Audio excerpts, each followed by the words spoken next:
प्रधानमंत्री दीर्घकालीन रेकर्ड अवसर में खलिकोट बीजेपी सामूहिक दीपदान।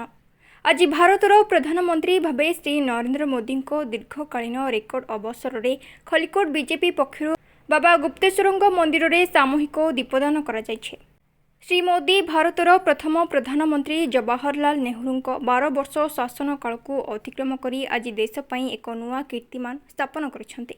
खलिकोट विधायक पूर्णचंद्र सेठी नेतृत्व में शताधिक बीजेपी कर्मी केशपुर पंचायतर गोपकुदारे अवस्थित बाबा गुप्तेश्वर मंदिर में पहुंची प्रधानमंत्री दीर्घायु कामना करने सह निरामय जीवन पर समूह दीपदान करने उज्ज्वल राजनैतिक भविष्य कामना करथिले।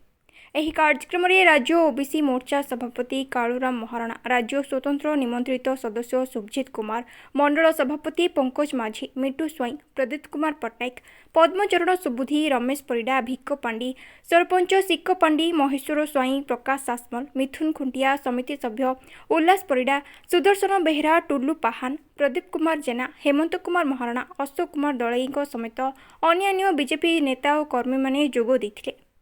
प्रधानमंत्री हिसाब से श्रीयुक्त नरेंद्र मोदी 12 वर्ष आज संपूर्ण होती। खाली सेतिकी नहीं, भारत वर्ष रेकर्ड रे प्रधानमंत्री रेकर्ड रे से समस्त ठारू अधिक समय प्रधानमंत्री हिसाब से रही एवं पुणी आउरी केते दिन रहिबे से प्रभुंकर इच्छा। किंतु यह सत्य 12 वर्ष संपूर्ण होती सहित सी सबु प्रधानमंत्री ठू आगे अच्छी एवं दीर्घ समय धरी से प्रधानमंत्री हिसाब से रही।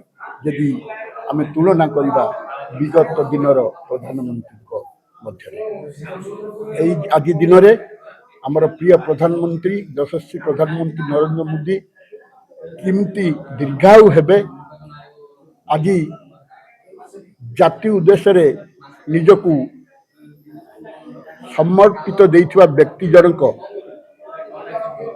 बहुत दिन धरी भारतर शासन भार रखी लोकों को सुख स्वाच्छंद्य प्रदान करिवे। आज यही अवसर में आमे प्रभु गुप्तेश्वर पाखरे आमर शह शह कर्मी एकत्रित होई दीपदान करिछु एवं तांकर दीर्घायु कामना करी दीपदान करा।